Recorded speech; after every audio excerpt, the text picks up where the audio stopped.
আসসালামু আলাইকুম এভরিওয়ান। আপনাদের ব্যস্ত জীবন থেকে একটু সময় বের করে আমার ভিডিওটি দেখতে শুরু করেছেন, এজন্য অসংখ্য ধন্যবাদ। ছুটির দিনে সবাই মিলে অরণ্য পার্কে ঘুরতে যাওয়ার উদ্দেশ্যে বের হয়েছিলাম। যাওয়ার সময় অটো থেকে দেখতে পাই জঙ্গলের এক ফাঁকা জায়গায় অনেকগুলো বানর বসে আছে। বানরগুলোকে দেখে আমরা অটো থামালাম। আমাদের অটো থামা দেখে একটা বানর আমাদের কাছে চলে আসলো। তারপর একে একে অনেকগুলো বানরই চলে আসলো। বানরগুলো বেশ ক্ষুধার্ত ছিল।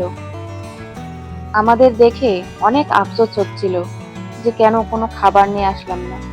যদি জানতাম বানরের দেখা পাবো, তাহলে যাওয়ার সময় কিছু খাবার নিয়ে যেতে পারতাম। বানরগুলোকে দেখে অনেক কষ্ট লাগতেছিল। তারা অনেক ক্ষুধার্ত ছিল, আমাদের মুখের দিকে চেয়ে চেয়েছিল। ঘুরে আসার সময় কিছু খাবার নিয়ে আসছিলাম বানরগুলোর জন্য। বানরগুলোর জন্যই পার্ক থেকে তাড়াতাড়ি বের হয়েছিলাম।